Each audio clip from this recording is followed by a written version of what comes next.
investing in America's greatest sources of strength. And since day one, that's exactly what we've done. We've done it here at home by making historic investments in our competitiveness, in our military, in our infrastructure, in our technology, in our manufacturing base. We've also done it around the world, revitalizing and re-energizing our unmatched network of alliances and partnerships. In 2023, we continue to show that this strategy is working. In a year of profound tests, the world looked to the United States to lead, and that's just what we did. It was also a year when our friends and partners took significant, at times even unprecedented steps to share with us the responsibility of leadership.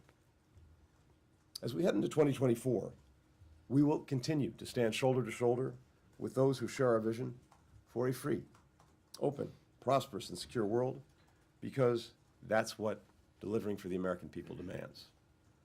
First, we will continue to rally countries around the world to support Ukraine's freedom and independence and to ensure that Russia's aggression remains a strategic failure. Putin has already failed to achieve his principal objective in Ukraine, erasing it from the map, subsuming it into Russia. It's been a hard year on the battlefield, but once again, Ukrainians have done what no one thought was possible. They stood toe-to-toe with one of the world's biggest militaries. They conceded no territory despite multiple Russian offensives.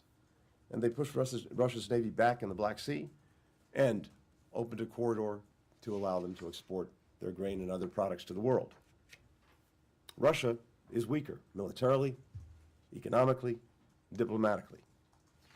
NATO is bigger and stronger and more united than at any point in its nearly 75-year history.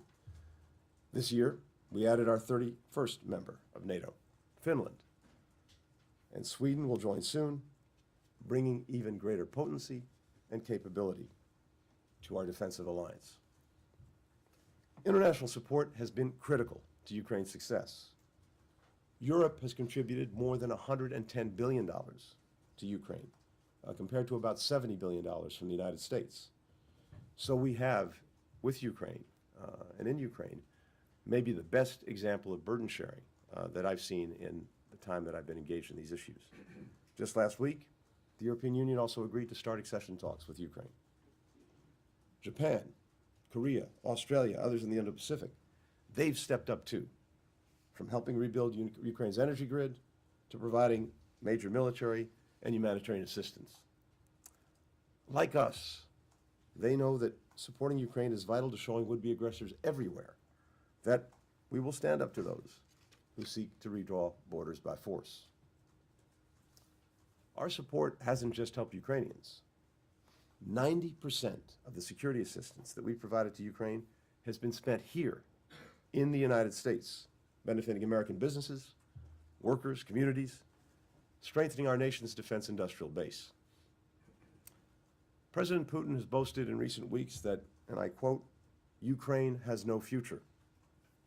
He thinks a strategy of waiting us out while sending wave after wave of young Russians into a meat grinder of his own making will pay off. On one and only one point, I agree with Putin. America's ongoing support is critical to enabling Ukraine's brave soldiers and citizens to keep up their fight, to ensure that Russia's war remains a strategic failure, and to continue helping Ukraine move toward standing strongly on its own 2 feet, militarily, economically, and democratically. Putin is betting that our divisions will prevent us from coming through for Ukraine. We have proven him wrong before. We will prove him wrong again. Second, we will continue to engage with China from a position of strength. Our partnerships in the Indo-Pacific have never been stronger. In 2023, the President held his historic summit at Camp David with Japan and the Republic of Korea, cementing a new era of trilateral cooperation. We're working with the United Kingdom and Australia to produce nuclear-powered submarines. We launched new comprehensive strategic partnerships with Vietnam and Indonesia, a new defense cooperation agreement with the Philippines, new trilateral initiatives with the Philippines and Japan, new embassies in the Solomon Islands and Tonga. We've deepened our partnership with India. We've elevated cooperation through the Quad. with India, Japan, Australia. The United States is more closely aligned than ever with the G7, with the EU, with other allies and partners on the challenges presented by Beijing. And we're working together to address them. We're deepening cooperation and coordination between NATO and our Indo-Pacific allies.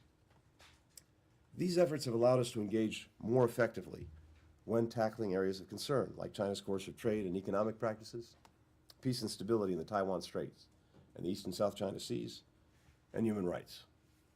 At the same time, our efforts to restore high-level diplomacy, starting with my trip to Beijing in July, have allowed us to take practical steps to reduce the risk that competition veers into conflict, as well as to make progress on issues that matter in the lives of our fellow citizens.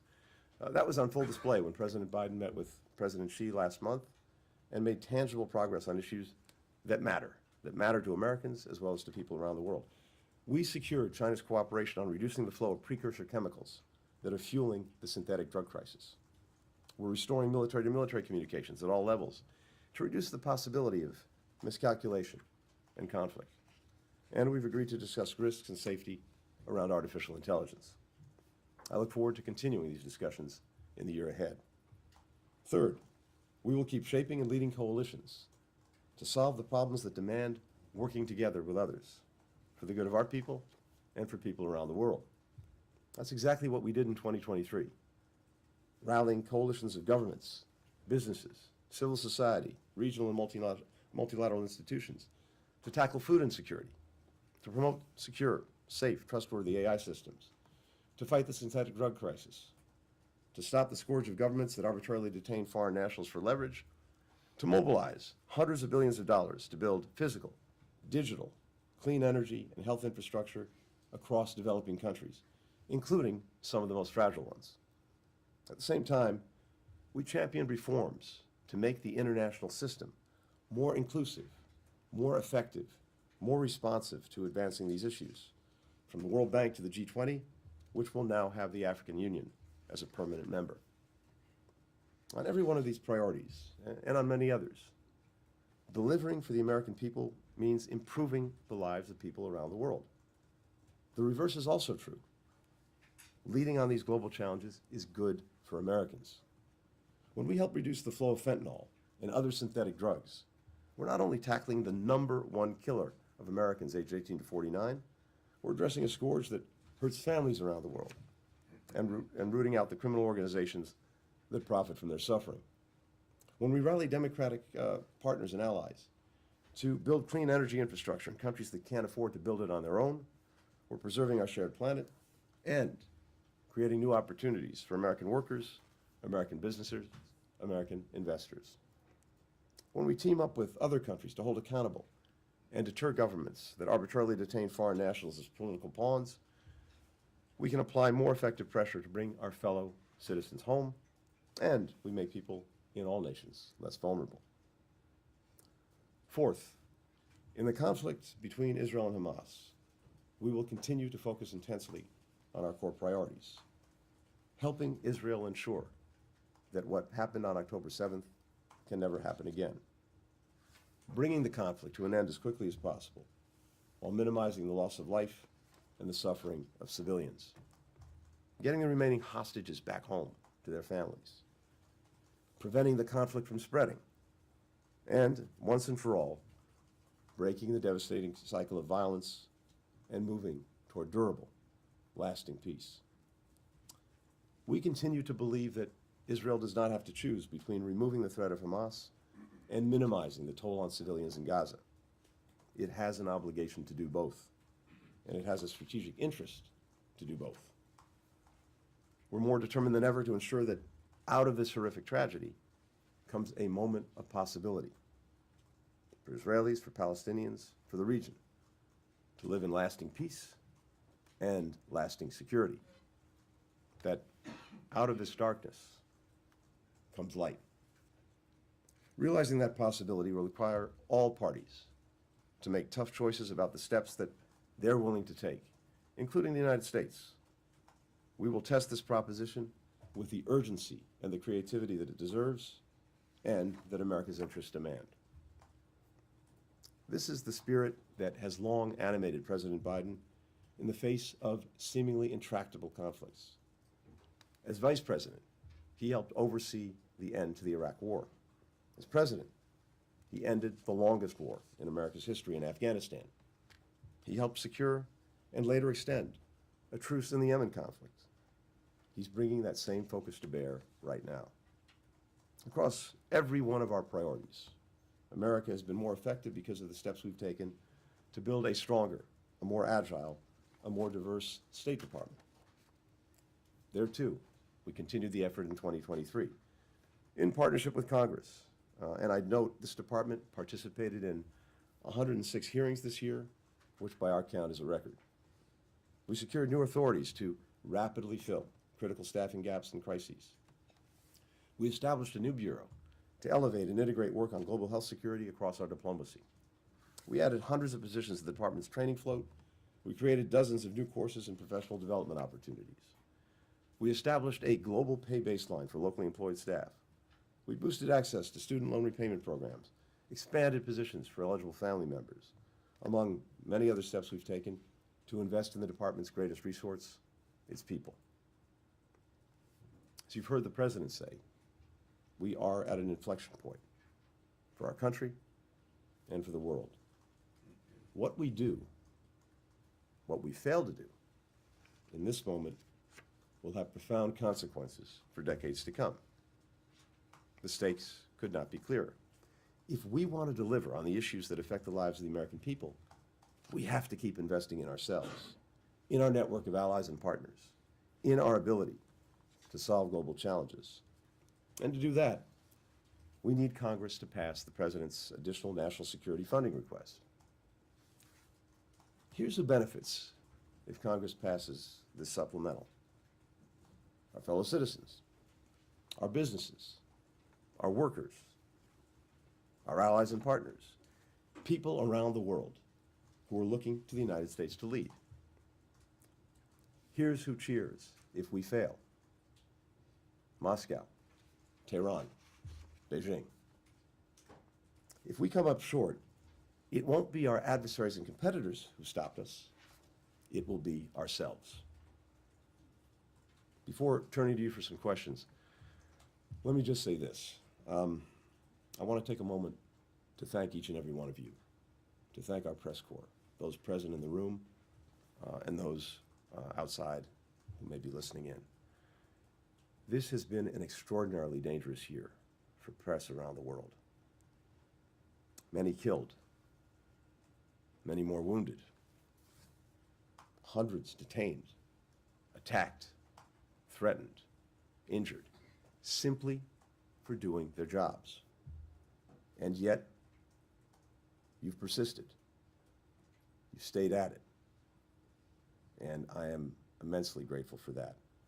To all the reporters here today, with whom I've clocked a few miles this past year, your relentless efforts to ask tough questions, often multi-part, and get accurate, timely information to people around the globe is a true public service.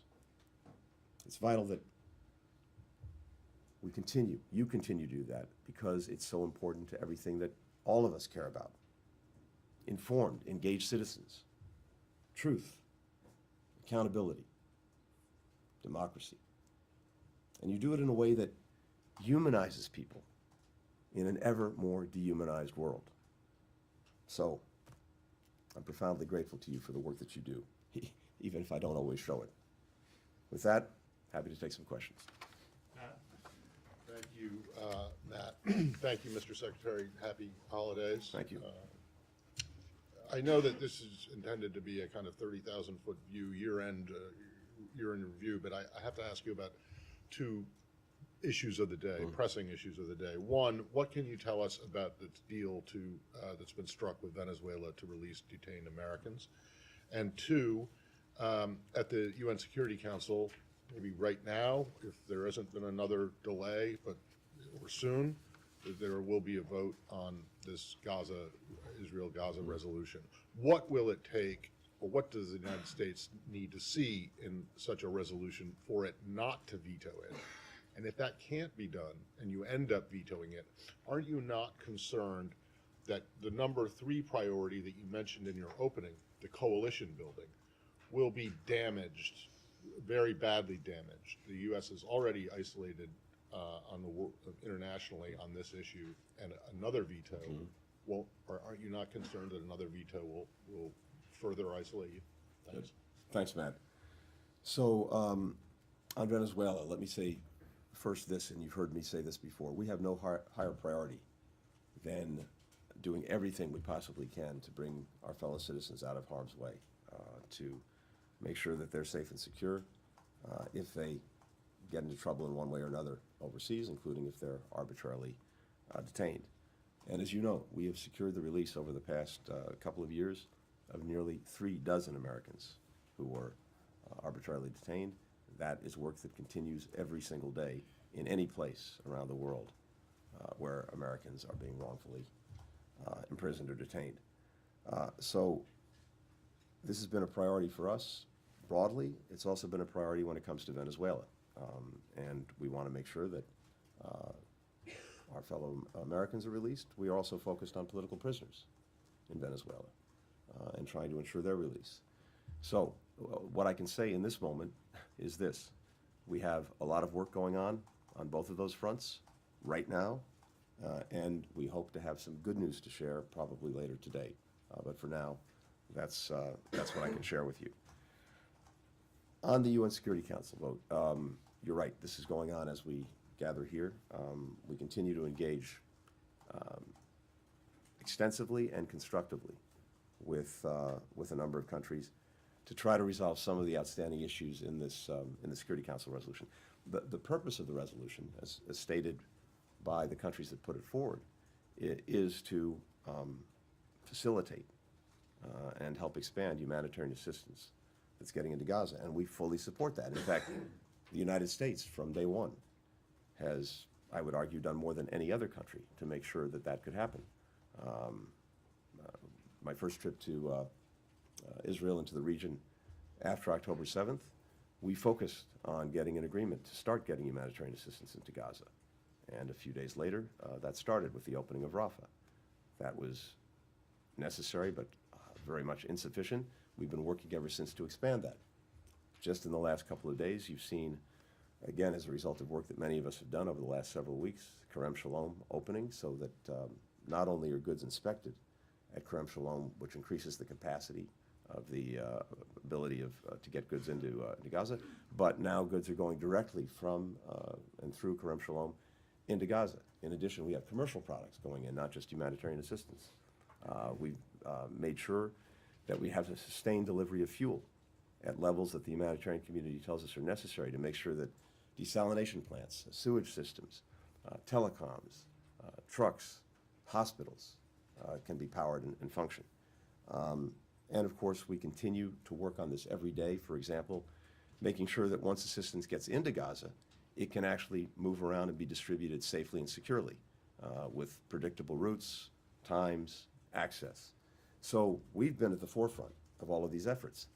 And we want to make sure that the resolution in what it calls for and requires actually advances that effort and doesn't do anything that could actually hurt the delivery of humanitarian assistance, make it more complicated.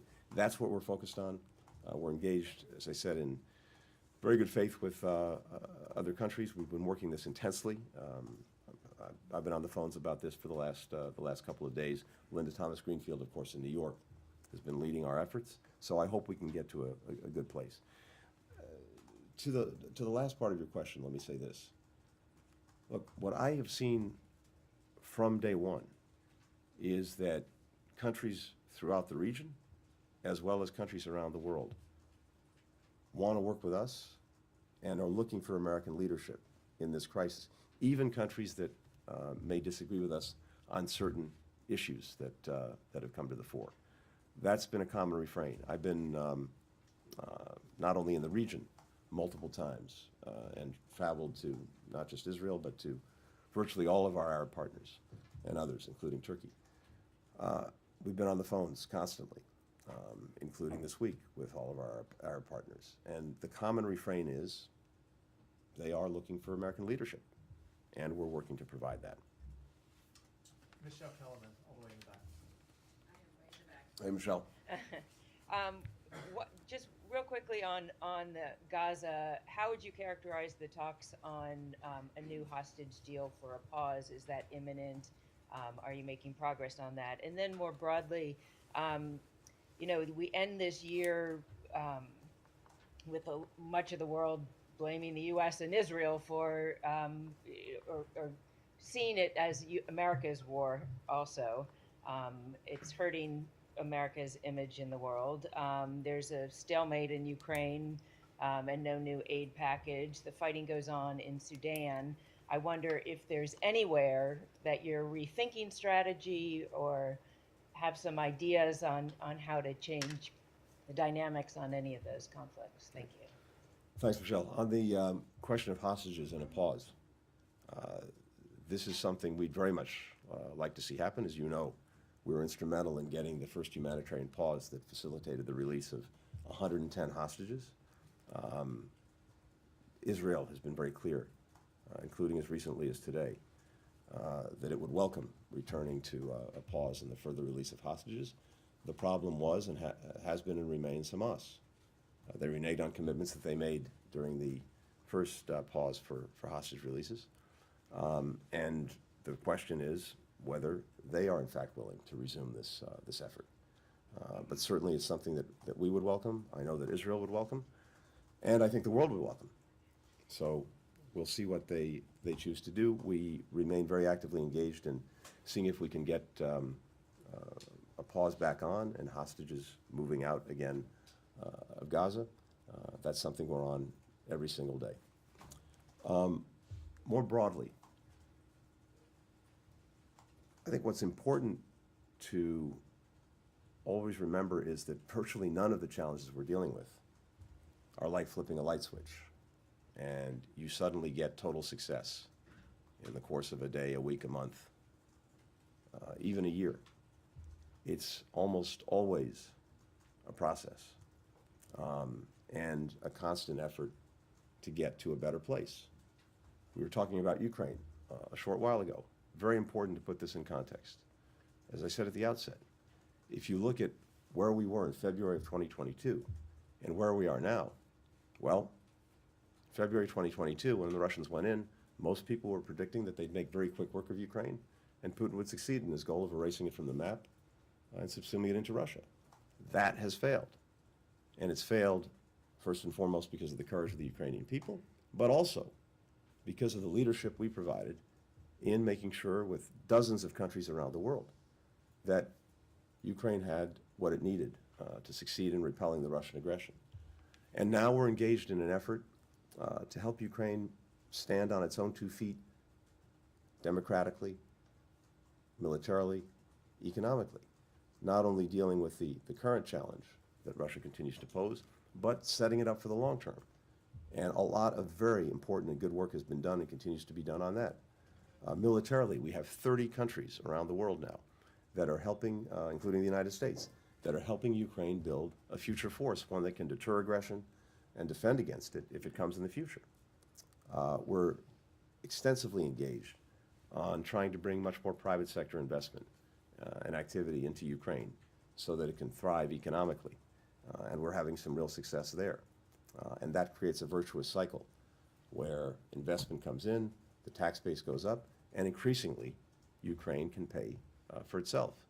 And of course, we're working to deepen democratic reforms and help Ukraine combat corruption, which is necessary for getting that investment to flow, and also for Ukraine to be a strong democratic state going forward. And as I mentioned, we just had the EU open accession talks. Now, all of that takes time.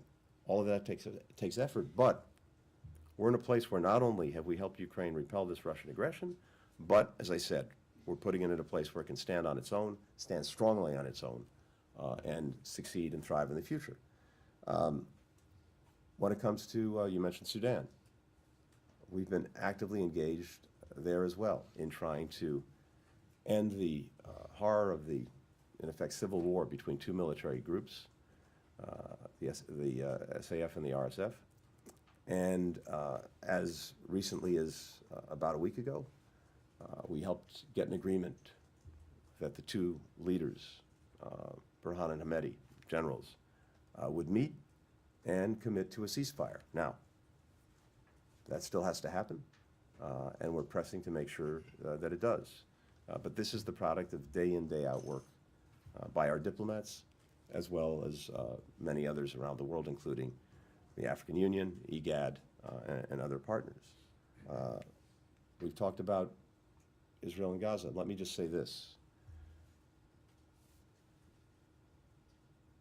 We believe that, as we've said from the outset, Israel has not only a right but an obligation to defend itself and to try to make sure that October 7th never happens again. Any other country in the world faced with what Israel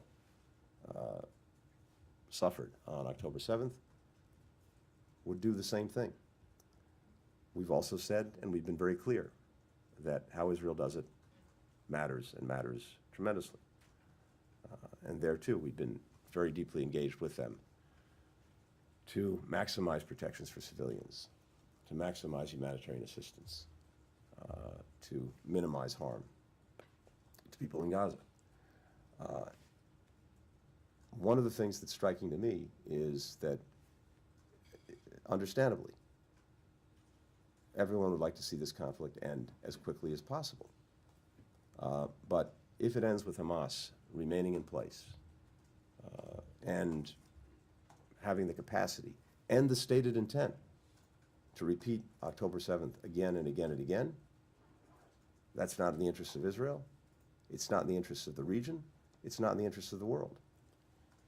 And what is striking to me is that even as, again, we hear many countries urging the end to this conflict, which we would all like to see, I hear virtually no one saying, demanding of Hamas that it stop hiding behind civilians, that it lay down its arms, that it surrender. This is over tomorrow if Hamas does that. This would have been over a month ago, 6 weeks ago, if Hamas had done that. And how can it be that there are no demands made of the aggressor and only demands made of the victim? So it would be good if there was a strong international voice pressing Hamas to do what's necessary to end this. And again, that could be tomorrow. Leon. I have a follow. Sorry. Oh, there you are, Leon. I was looking for you. Right there. Sorry. Thank you. I'm sorry to insist on this a little bit. I mean, I know you've just given answers, but I mean, you're very careful, obviously, publicly as to what you say on the Israel-Gaza conflict, Hamas conflict. You mentioned, far too many Palestinians have been killed. You've mentioned a gap between the intent and the result.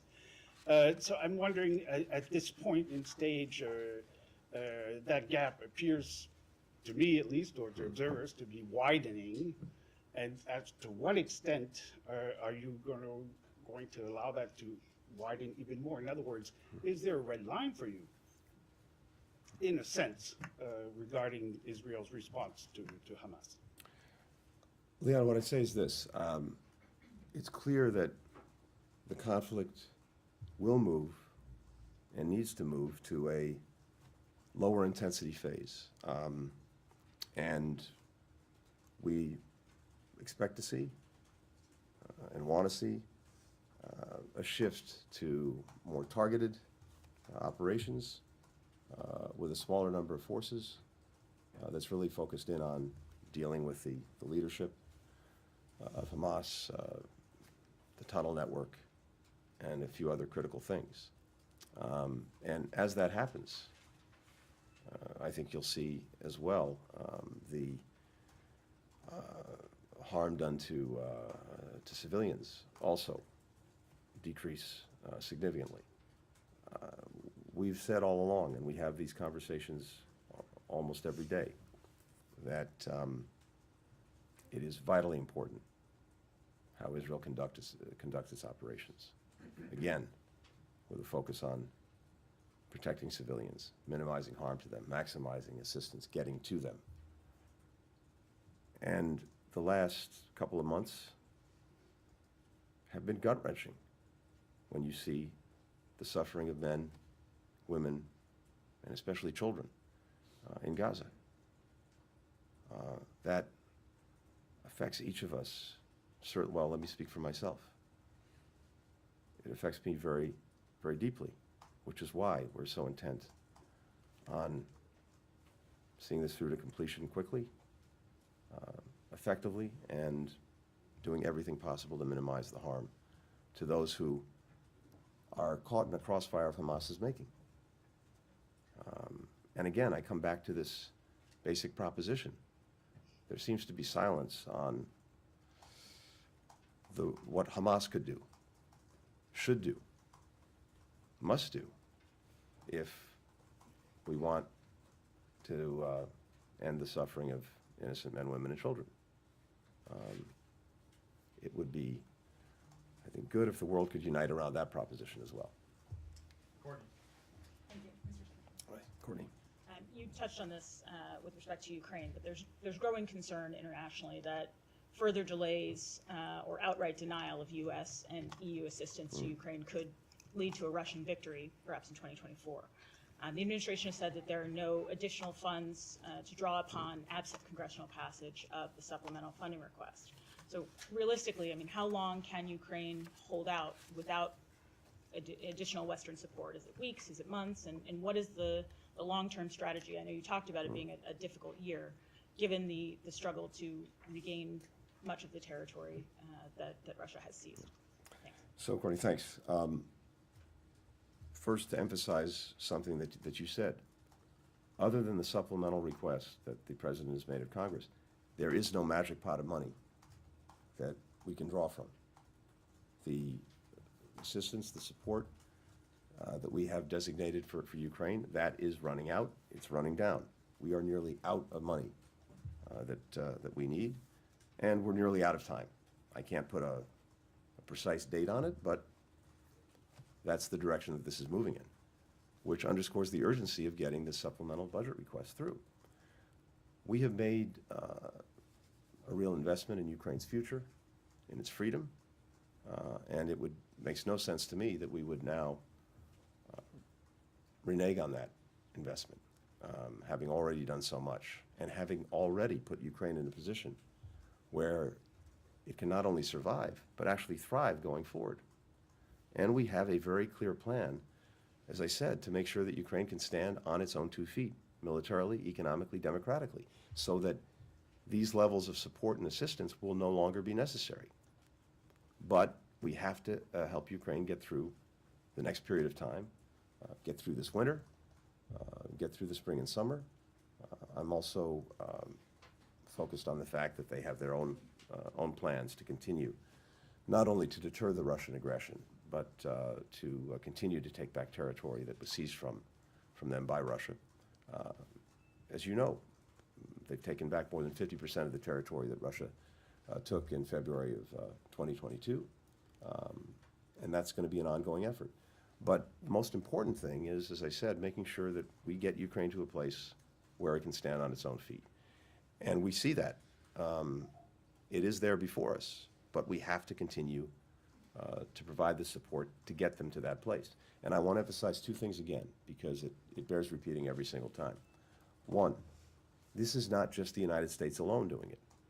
It's the United States and dozens of other countries with better burden sharing than I've seen in any other crisis that I've been involved in over 30 years. I mentioned this before. We've provided about $70 billion to Ukraine over the last couple of years. Our allies and partners, more than $110 billion. So they are more than picking up their share of the burden. Second, as I mentioned before, virtually all of the security assistance that we've provided to Ukraine and the security assistance that would be that's in this supplemental budget request, that gets invested right here in the United States. That's where it's spent.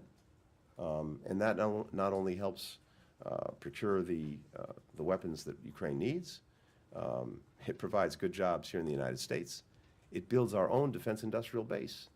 So in many ways, this is a win-win for us. And it's why I would hope Congress acts quickly.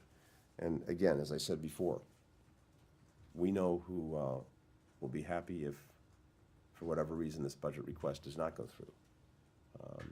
And they're sitting in Moscow, they're sitting in Beijing, they're sitting in Tehran. The last question, Olivia. Thank you, Matt. Thank you, Mr. Secretary. You just told us here, as you've often said before, that there's no higher priority for the United States than bringing home Americans who are wrongfully or arbitrarily detained overseas or being held hostage. Dozens of American families right now are living through another holiday season, entering another new year without their loved ones by their side. Cases are lingering in Russia, China, Afghanistan, Syria, Iran, Saudi Arabia, many other countries that I know you know well.